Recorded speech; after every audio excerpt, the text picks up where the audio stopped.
মহিলা শোনো, যদি তোমার কাছে চিঠি থাকে দিয়ে দাও, আর যদি না দাও তাহলে তোমাকে কতল করা হবে। মহিলা বুঝতে পারলো যে আর বাঁচার কোনো পথ নাই। সাথে সাথে তার চুলের তার ওই যে কুপা, চুলের মহিলাদের চুলের কুপার ভিতরে চিঠি এমন ভাবে রাখছে খুঁজে কই পাবি, কুপার ভিতর থেকে চিঠিটা বের করে দিল। সাহাবায়ে কেরাম তাকে ছেড়ে দিল, চিঠি নিয়ে মদিনায় আল্লাহ নবীর কাছে এসে চিঠি দিল। আল্লাহ নবী, বিশ্ব নবী, সাহাবী হাতিব ইবনে আবি বালতাকে ডাকলেন, জবাব চাইলেন, কেন তুমি এই কাজটা করলে বলো। হাতিব ইবনে আবি বালতা রাদিয়াল্লাহু তাআলা আনহু ডাক দেব, নবীজি আমার উযর শুনেন, আমাকে বেয়াদবি মাফ করবেন, আমাকে কাফের মনে করবেন না, আমি মুনাফিক না, আপনার দুশমন না, আমি ইসলামের কোনো ক্ষতি করতে চাই নাই। আল্লাহ নবীজি, আমি জানি আপনি যদি একা মক্কায় অভিযান চালানোর পরেও আল্লাহ আপনাকে বিজয় দান করবে। অতএব যদি কাফেররা আগেও জেনে ফেলে এরপরেও ইসলামের তেমন কোনো ক্ষতি হবে না। ওগো আল্লাহর নবী, আপনি তো জানেন আমার সপরিবার মক্কায় অবস্থান করতেছে, যদি আমি আগে সংবাদটা দেই হয়তো তারা আমার ফ্যামিলির উপরে আক্রমণ করবে না, এই জন্যই আমি ওই কাজটা করেছি। ওগো নবী, আপনার দুশমনি করি নাই, আমি ইসলামের দুশমন নয়, আমি সত্যিকারের মুসলমান, আমি একজন বদরি সাহাবী। আল্লাহ নবী তার উযর কবুল করলেন, কিন্তু উমর দাঁড়ায় গেছে তরবারি নিয়ে। উমরের তো চিনেন। ওগো আল্লাহ নবী, আপনি অনুমতি দেন, এর কল্লা ফেলে দেই মুনাফিক। রাসূল সাল্লাল্লাহু আলাইহি ওয়াসাল্লাম বললেন, থামো থামো, তোমরা তো জানো সে একজন বদরি সাহাবী, আর যারা বদরের যুদ্ধে অংশগ্রহণ করেছে আল্লাহ তাদের সবাইকে মাফ করে দিয়েছে। সুবহানাল্লাহ। অতএব হে উমর, শান্ত হও, তার কোনো অপরাধ নাই, সে যে অন্যায়টা করেছে সে ইচ্ছা করে করে নাই, ইসলামের কোনো ক্ষতি করে নাই, কিন্তু যদিও ক্ষতি করে নাই কাজটা তো করছে ভুল, ঠিক নাকি? যেই কাজটা করছে সেই কাজটা তো সঠিক হয় নাই, হইছে? তার এই প্রেক্ষিতে আল্লাহ রাব্বুল আলামিন সাথে সাথে সূরার আয়াতগুলো নাযিল করে জানায় দিলেন, ইয়া আইয়ুহাল্লাযীনা আমানু লা তাত্তাখিযু আদুওয়ি ওয়া আদুওয়াকুম আউলিয়াআ তুলকুনা ইলাইহিম বিল মাওয়াদ্দাহ ওয়া ক্বাদ কাফারু বিমা জাআকুম মিনাল হক ইখরিজুনা আর-রাসূলা ওয়া ইয়্যাকুম আন তু'মিনু বিল্লাহি রাব্বিকুম ইন কুনতুম খারাজতুম জিহাদান ফি সাবিলি وابتغاء مرضاتي تسرون إليهم بالمودة وأنا أعلم بما أخفيتم وما أعلنتم ومن يفعله منكم فقد ضل سواء السبيل. হুদায়বিয়া সন্ধির চুক্তির মধ্যে একটা শর্ত ছিল, যেই চুক্তিটা 10 বছর পর্যন্ত বহাল থাকবে। কয় বছর? এবং এই 10 বছরের ভিতরে কোনো মারামারি কাটাকাটি চলবে না, কাহারও জান মাহালের উপরে কেউ আক্রমণ করবে না, মক্কার মানুষ মদিনায় যাইতে পারবে, মদিনার মানুষ মক্কায় যাইতে পারবে, ব্যবসায়িক কাফেলাকে আটকানো হবে না। যদি কাহার উপরে আক্রমণ করা হয় তাহলে এই সন্ধি চুক্তি আর থাকবে না। এই চুক্তি হওয়ার আগে একটি অপশন দেওয়া হয়েছিল, সেটা কি? যে চুক্তি হওয়ার আগে যদি কোনো গোত্র কোনো দলের সাথে যাইতে চাও তাহলে যাইতে পারবে। এই সুযোগে দুইটা গোত্র ছিল, একটার নাম হলো বনু আবু বকর, আরেকটা গোত্রের নাম হলো বনু খুজা। এই দুই গোত্র দীর্ঘদিন ধরে তারা মারামারি কাটাকাটি রক্তপাত ঘটাচ্ছিল। যখন এই প্রস্তাব আসলো, বনু আবু বকর কুরাইশের সঙ্গ হলো, কুরাইশের পক্ষ নিল, আর বনু খুজা তারা রাসূল পাক সাল্লাল্লাহু আলাইহি ওয়াসাল্লামের পক্ষ নিল। সন্ধি চুক্তি হয়ে গেছে, মানুষ নিরাপদে চলতেছে। সাহাবায়ে কেরাম মুসলমান ওয়াদা ভঙ্গ করে না, নেমক হারামি করে না। নেমক হারামি করা, ওয়াদা ভঙ্গ করা একমাত্র এটা হলো মুনাফিক এবং কাফের বেঈমানদের খাসলত।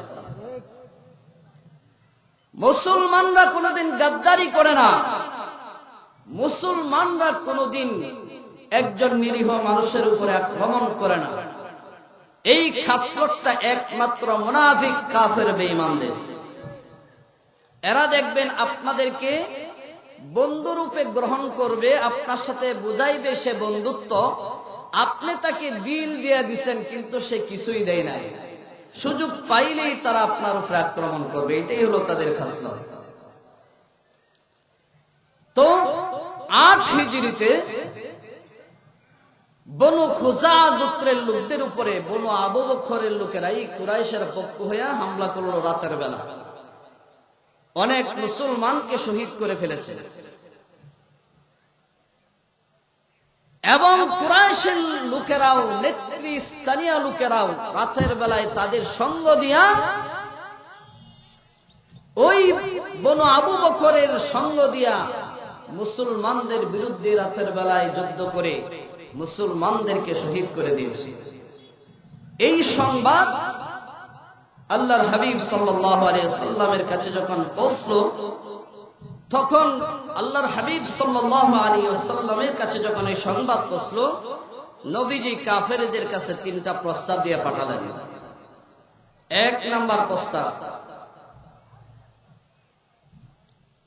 যারা মুসলমানদেরকে শহীদ করেছে তাদেরকে বলেন মুসলমানদেরকে যে শহীদ করেছে মুক্তিপণ দেওয়ার জন্য। যদি মুক্তিপণ না দেয় তাহলে তাদেরকে আপনাদের দল থেকে বহিষ্কার করেন। এই 2টা প্রস্তাব যদি না মানে তাহলে 3 নাম্বার প্রস্তাব হলো হুদায়বিয়ার সন্ধির চুক্তি বাতিল। কাফের বেঈমানরা প্রথম 2টা শর্ত মানলো না, 3 নাম্বার প্রস্তাবটা মানলো, হুদায়বিয়ার সন্ধি চুক্তি বাতিল। এই সংবাদ যখন আল্লাহর হাবিব সাল্লাল্লাহু আলাইহি ওয়াসাল্লামের কাছে গিয়ে পৌঁছলো, আল্লাহর হাবিব সাল্লাল্লাহু আলাইহি ওয়াসাল্লাম মুসলমানদেরকে জানায়া দিলেন যুদ্ধের প্রস্তুতি নেওয়ার জন্য। মুসলমানেরা যুদ্ধের প্রস্তুতি নিতেছে, কিন্তু আল্লাহর নবীর একটা অভ্যাস ছিল, কোথায় অভিযান করবেন, কোথায় অভিযান চালাবেন সেটা সবাইকে আমভাবে আগে জানাতেন না। বিশেষ কোন অভিযান যদি হতো, আল্লাহর হাবিব সাল্লাল্লাহু আলাইহি ওয়াসাল্লাম অভিযানের জন্য প্রস্তুতি নিচ্ছেন, আর আল্লাহ পাকের কাছে দোয়া করলেন, ওগো আল্লাহ, মক্কায় আক্রমণ করার আগে যাতে মক্কাবাসী না জানে, আল্লাহ তুমি সেই ব্যবস্থা করে দাও। আল্লাহ রাব্বুল আলামিন নবীজির দোয়া কবুল করে নিয়েছেন। আল্লাহ পাক রব্বুল আলামিন দোয়া কবুল করেছেন। ওই দিক দিয়া হাতিব ইবনে আবি বালতা রাদিয়াল্লাহু তাআলা আনহু, তিনি ছিলেন একজন বদরি সাহাবী, বদর যুদ্ধে অংশগ্রহণকারী সাহাবী। আর বদর যুদ্ধে যারা অংশগ্রহণ করেছে তাদের সবাইকে আল্লাহ মাফ করে দিয়েছে। তিনি বিশেষ সাহাবী। আল্লাহর হাবিব সাল্লাল্লাহু আলাইহি সাল্লাম বিশেষ বিশেষ কিছু সাহাবীদেরকে জানাইতেন, সবাইকে জানাইতেন না, কারণ মুনাফিকের অভাব নাই। মসজিদ ভর্তি দেখবেন হুজুরের পিছনে নামাজ পড়তেছে, আবার কিছু গিয়া রটনাও বানোয়াট কথাও মানুষের কাছে বলতেছে। এই জন্য আল্লাহ হাবিব সাল্লাল্লাহু আলাইহি ওয়াসাল্লাম অভিযানের কথা গোপন রাখলেন। কয়েকজন কয়েকজন সাহাবী জানতো, তাদের মধ্যে একজন হলো হযরত হাতিব ইবনে আবি বালতা রাদিয়াল্লাহু তাআলা আনহু। তিনি চিন্তা করে দেখলেন, আল্লাহর নবী যে অভিযান মক্কায় চালাবে, পৃথিবীর এমন কোন শক্তি নাই আল্লাহর নবীর সামনে দাঁড়ানো, আল্লাহ অবশ্যই বিজয়ী দান করবে। কিন্তু তিনি চিন্তা করে দেখলেন, যেহেতু আল্লাহ তাকে বিজয় দান করবে, যদি মক্কার কাফেররা অগ্রিম জানে, তাও ইসলামের মুসলমানের কোনো ক্ষতি হবে না। তিনি এই জন্যই চিন্তাটা করলেন। মক্কায় হাতিব ইবনে আবি বালতা রাদিয়াল্লাহু তাআলা আনহুর পরিবার ছিল। তিনি চিন্তা করে দেখলেন, যদি আমি একটু আগে সংবাদটা কাফেরদের কাছে পৌঁছায় দেই, তাহলে হয়তো তারা আমার প্রতি সদয় হয়ে আমার প্রতি ভালোবাসা দেখায় আমার পরিবারের উপরে তারা কোনো আক্রমণ করবে না, আর আল্লাহর নবীর ইসলামের যেহেতু কোনো ক্ষতি হবে না, আমার একটু উপকার হওয়ার সম্ভাবনা আছে। এই ভেবে সে একটা পত্র লিখলো। ওই দিক দিয়ে মক্কা থেকে সারা নামক একজন মহিলা আসলো মদিনায়। আল্লাহর নবী তাকে প্রশ্ন করলেন, কেন তুমি আসলে? তুমি কি হিজরত করে এসেছো? বলে না। তুমি কি ইসলাম ধর্ম গ্রহণ করবে? বলে না। তাহলে কেন আসলে? ওই মহিলা ডাক দিয়ে বলো, আল্লাহর নবী, বদর যুদ্ধে কুরাইশ বংশের মক্কার বড় বড় লিডার যারা ছিল, আবু জেহেল, উতবা, সাইবা, এই সমস্ত বড় বড় লিডাররা কতল হয়ে গেছে, মারা গেছে। ওগো আল্লাহর নবী, আমি হলাম একজন দেহ ব্যবসায়ী মহিলা। আমি আমার সৌন্দর্য তাদের সামনে দেখাইতাম, আমি নাচানাচি করতাম, তাদেরকে আনন্দ দিতাম, আমার দেহ তাদেরকে বিলায় দিয়া অনেক মোটা মোটা অঙ্কের টাকা আমি উপার্জন করতাম। কিন্তু এখন সবগুলো মারা গেছে, মদকুর, সুদকুর, জিনাকুর সবগুলো দেশ থেকে বিদায় হয়ে গেছে। এখন তো আমাকে কেউ ডাকে না, আমি কার কাছে যাব? এখন তো আমি একদম অসহায় হয়ে পড়েছি, আমার খাওয়ার মতো থাকার মতো ব্যবস্থা নাই। এই জন্য আমি আসলাম বনু হাশিম, বনু আব্দুল মুত্তালিব গোত্রের লোকদের কাছে সাহায্যের জন্য। আমাকে আপনারা দয়া করে সাহায্য দেন। আল্লাহ নবী সাল্লাল্লাহু আলাইহি ওয়াসাল্লাম সাহাবীদেরকে জানায় দিলেন, দাও তোমরা প্রত্যেকে যে যেমন পারো সাহায্য দাও। মহিলাকে সাহায্য দিতেছে। ওই দিক দিয়ে হাতিব ইবনে আবি বালতা রাদিয়াল্লাহু তাআলা আনহু ওই মহিলার সঙ্গে গোপনে চুক্তি করলেন। কি চুক্তি? যে তোমাকে 10 দিরহাম দেওয়া হবে এবং একটি চাদর দেওয়া হবে, বিনিময় হলো ওই চিঠিখানা কুরাইশের লিডারদের কাছে আমার পক্ষ থেকে পৌঁছায় দিবে। মহিলাও রাজি হলো। পত্রটা নিয়ে সে মদিনার দিকে মক্কার দিকে রওনা হয়ে গেল। মদিনার থেকে আল্লাহ রাব্বুল আলামিন সাথে সাথে হযরত জিবরাইল আলাইহিস সালাতু ওয়াস সালামকে পাঠিয়ে দিলেন। জিবরাইল, যাও আমার বন্ধুকে গিয়ে জানায় দাও, হাতিব ইবনে আবি বালতা সাহাবী ওই মহিলার কাছে পত্র দিয়েছে, তাড়াতাড়ি গিয়ে জানা দাও। এবং মহিলা খাক নামক বাগানের স্থানে আছে, দ্রুত গতিতে গিয়ে ওই চিঠিখানা যেন মহিলার কাছ থেকে নিয়ে আসে।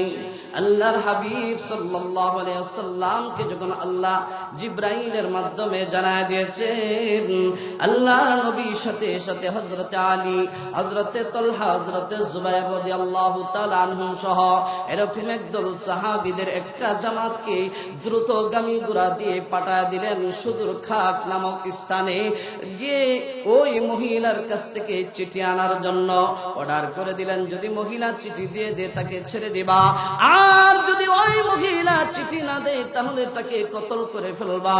সঙ্গে সঙ্গে সাহাবায়ে কেরামদের একটি জামাত হযরত আলী রাদিয়াল্লাহু তাআলা আনহুর নেতৃত্বে রওনা হয়ে গেলেন।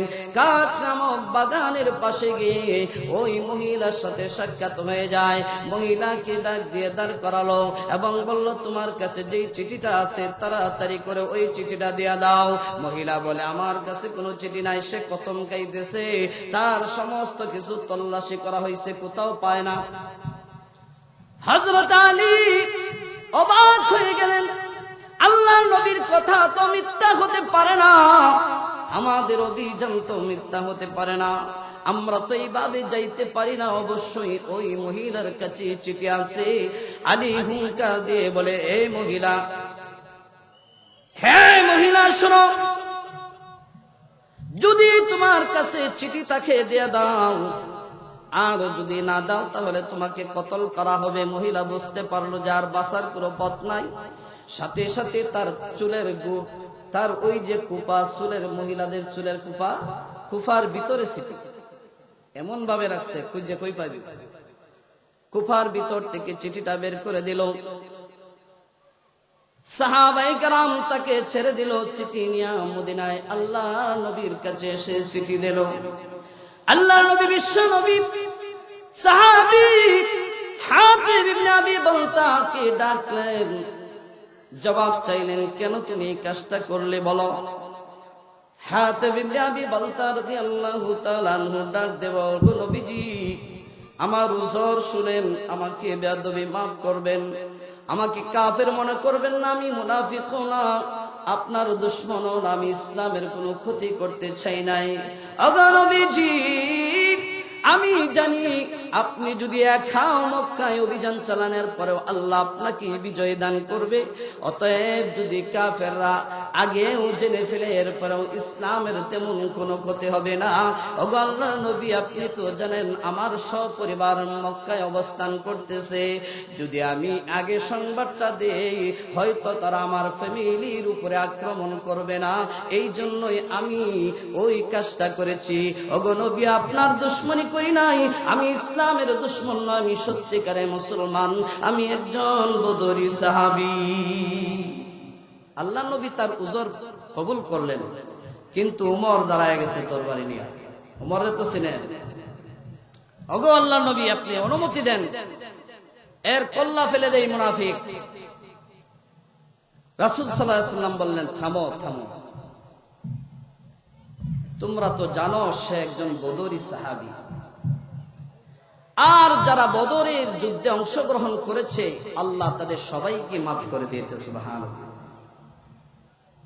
অতএব হে উমর, শান্ত হও, তার কোনো অপরাধ নাই, সে যে অন্যায়টা করেছে সে ইচ্ছা করে করে নাই, ইসলামের কোনো ক্ষতি করে নাই, কিন্তু যদিও ক্ষতি করে নাই কাজটা তো করছে ভুল, ঠিক নাকি? যেই কাজটা করছে সেই কাজটা তো সঠিক হয় নাই, হইছে? তার এই প্রেক্ষিতে আল্লাহ রাব্বুল আলামিন সাথে সাথে সূরার আয়াতগুলো নাযিল করে জানায় দিলেন, ইয়া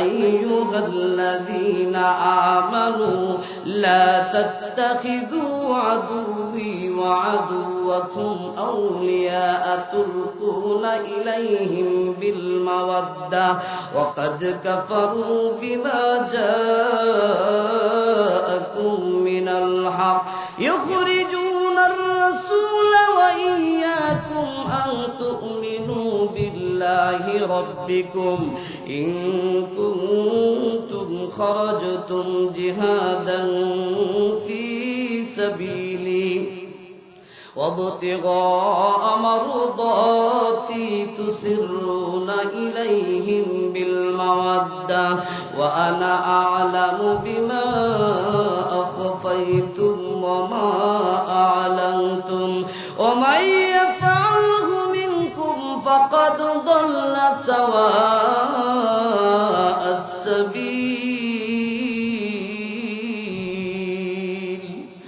الله رب العالمين ডাকতে বলেন, ও ইমানদাররা, ও মুমিন মুসলমানরা, ও লাঠির বাইরা শুনে রাখো, বাংলার জমিনের ইমানদার মুসলমানরা শুনে রাখো। আল্লাহ বলেন, ইয়া আইয়ুহাল্লাযীনা আমানু লা তাত্তাখিযু আদুওয়ি, হে ইমানদাররা, আমার শত্রু, ওয়া আদুওয়াকুম, এবং তোমাদের শত্রুকে, আউলিয়া তুলকুনা ইলাইহিম বিল মাওয়াদ্দা, তাদেরকে তোমরা বন্ধু রূপে গ্রহণ করো না। আল্লাহ কি বলে, যে আমার শত্রু যারা এবং তোমাদের শত্রু যারা, তাদেরকে তোমরা বন্ধু বানায়ো না। আর আমরা করি কি? তার বিপরীত। আমরা কাফের বেঈমানদের সাথে বন্ধুত্ব করতে দেশ বিক্রি করে দিতে বড় ভালোবাসি। আমরা দেশ দিয়ে দিতে ভালোবাসি, ইমান দিয়ে দিতে ভালোবাসি। মুসলমানের ক্ষতি করে, মসজিদ মাদ্রাসার ক্ষতি করে, আলেমদের উপরে অত্যাচার করে, একদল মুসলমান হাসে, কাফেরদের পক্ষ দেয়। আর আল্লাহ বলে আমার শত্রু তোমাদের শত্রুদের সাথে বন্ধুত্ব করো না। কেন করবে না সেটাও আল্লাহ বলে দিচ্ছেন। ওয়াকাদ কাফারু বিমা জাআকুম মিনাল হক, ওই কাফের বেঈমানরাই তো, ওই নাফরমানগুলোই তো তোমাদের উপরে যেই সত্য ধর্ম এসেছে, যেই ইসলাম এসেছে, যেই কোরআন তোমাদের উপরে নাজিল হয়েছে, ওই কাফের বেঈমানরাই ওই কোরআনকে অস্বীকার করেছে। শুধু তাই নয়, আল্লাহ রাব্বুল আলামিন ডাক দিয়ে বলেন, ইউখরিজুনার রাসূলা ওয়া ইয়্যাকুম আন তুমিনু বিল্লাহি রাব্বিকুম ইন কুনতুম খারাজতুম জিহাদান ফি সাবিলি ওয়া ইবতিগা মারদাতি তুসিরুনা ইলাইহিম বিল মাওয়াদ্দা। এই জালিমের দলেরা ইখরিজুনার রাসূলা ওয়া ইয়্যাকুম, ওই নাফরমানের দলেরাই তোমাদেরকে এবং তোমাদের নবীকে তারা বাড়িঘর থেকে তাড়ায় দিয়েছে, বাড়িঘর থেকে বের করে দিয়েছে। আল্লাহর নবী বিশ্ব নবী রাহমাতুল লিল আলামিন মক্কাকে এত ভালোবাসতেন, এত মহব্বত করতেন। আল্লাহর হাবিব সাল্লাল্লাহু আলাইহি ওয়াসাল্লামের উপরে জালিমরা, মক্কার কাফের বেঈমানরা অসহযোগ নির্যাতন করেছে, এত পরিমাণ নির্যাতন করেছে। আল্লাহ নবী ঠিক মতে খাইতে পারে নাই, ঘুমাইতে পারে নাই, ইবাদত বন্দেগী করতে পারে নাই। নাফরমানের দলেরা বারবার আল্লাহ নবী সাল্লাল্লাহু আলাইহি ওয়াসাল্লামকে হত্যা করার ষড়যন্ত্র করেছে, পাথর ফেলে দিয়ে মেরে ফেলার চিন্তা করেছে, উটের বুড়ি মাথায় ফেলে দিয়ে মেরে ফেলার চিন্তা করেছে। আল্লাহ নবী বিশ্ব নবী রাহমাতুল লিল আলামিনকে তারা হত্যা করার ষড়যন্ত্র করেছে। শেষ পর্যন্ত আল্লাহর হাবিব সাল্লাল্লাহু আলাইহি ওয়াসাল্লাম ওই জালিমদের অত্যাচার নির্যাতন ঠিক সহ্য করতে না পেরে মক্কা ছেড়ে মায়ার নবী চোখের পানি ফেলে দিয়া বলে, রে মক্কা, আমি তো তোমাকে ছেড়ে ইচ্ছা করে যাই নাই, কিন্তু ওই জালেমের দলেরা আমাকে তোমার মাঝে থাকতে দেয় নাই। ওই নাফরমানেরা আমার নবী বিশ্ব নবী রাহমাতুল লিল আলামিনকে মক্কা থেকে বের করে দিয়েছে। নবীজি বড় কষ্ট নিয়ে মদিনায় চলে গিয়েছেন। মাতৃভূমি, জন্মভূমি সব কিছু ছেড়ে মক্কা থেকে মদিনায় গিয়েছেন। ওই জালিমরা বের করে দিয়েছে।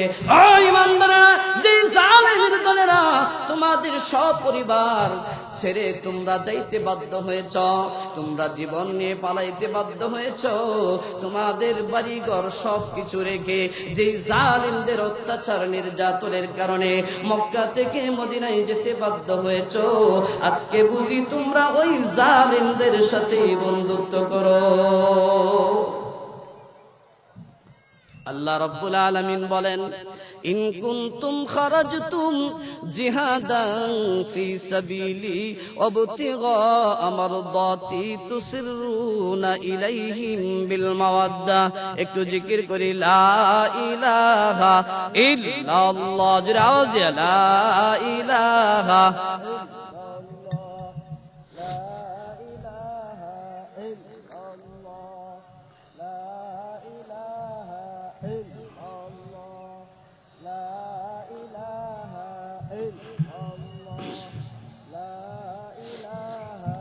ইল্লাল্লাহ, লা ইলাহা ইল্লাল্লাহ, লা ইলাহা ইল্লাল্লাহ, লা ইলাহা ইল্লাল্লাহ মুহাম্মাদুর রাসূলুল্লাহ। রাসূলুল্লাহ সাল্লাল্লাহু আলাইহি ওয়াসাল্লাম আল্লাহ পাক ইমানদারদেরকে ডাক দিয়ে বলে, যদি তোমরা আমার সন্তুষ্টি চাও, আমার রাসূলের সন্তুষ্টি চাও, তাহলে আমার দ্বীনের পথে চলো, ইসলামের পথে চলো, উলামায়ে কেরামদের সঙ্গে হও, ওই জালেম বেঈমানদের, ওই দুনিয়াকুর বদমাশ যারা সুর ডাকাত জিনাকুর মদকুর যারা দেশকে বিক্রি করে দেয় তাদের সঙ্গে হয় না।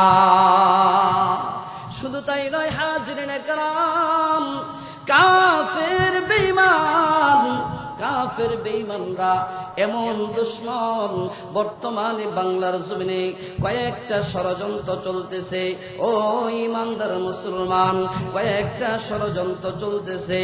এর মধ্যে একটা ষড়যন্ত্র হলো ওই ইসকন নামে উগ্রবাদী সন্ত্রাসীরা, ইসকন নামে উগ্রবাদী সন্ত্রাসীরা এই বাংলার জমিনে এমন চিকন ভাবে তারা এমন ভাবে ষড়যন্ত্র চালাইতেছে, আমরা মুসলমানরা টের পাচ্ছি না। এমন ভাবে ষড়যন্ত্র করতেছে, মক্কার জালিমদের মতো হিন্দুদের মধ্যে উগ্রপন্থী একটি দলের নাম হচ্ছে ইসকন। এই ইসকনের টার্গেট হলো বাংলার জমিনের সত্যিকার ইমানদার মুসলমান মা বোনদেরকে, পর্দাশীল মা বোনদেরকে তারা প্রেমের সম্পর্কে, প্রেমের ফাঁদে ফালায়। শত শত ঘটনা ইসকনের হিন্দু উগ্রবাদী যুবকেরা আমাদের দেশের মুসলিম মেয়েদের সঙ্গে প্রেমের ফাঁদের সম্পর্ক করে, প্রেমের ফাঁদে ফালায়া কোন সময় তারা সুরত পরিবর্তন করে মুসলমানের সুরত ধরে। আবার কোন ইসকন বলে যে আমি মুসলমান হয়ে যাব, তুমি যদি আমাকে বিবাহ করো।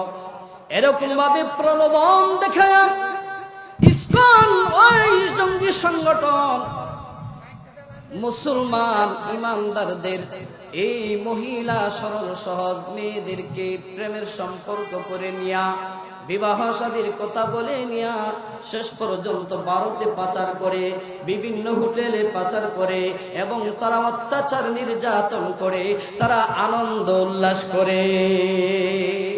ও ইমানদার মুসলমান, আপনার আমার মেয়ে কোথায় থাকে, কোথায় যায়, আমরা খোঁজ খবর রাখি না।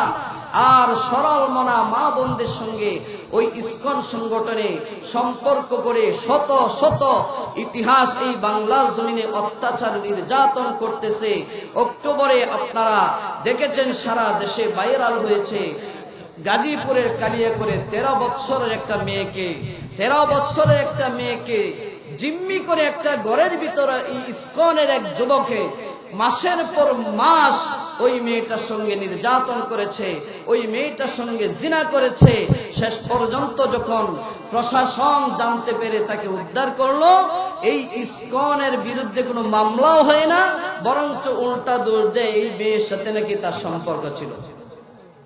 শুধু তাই না ইমানদার মুসলমান, টঙ্গীর একটা ঘটনা আপনারা দেখেছেন।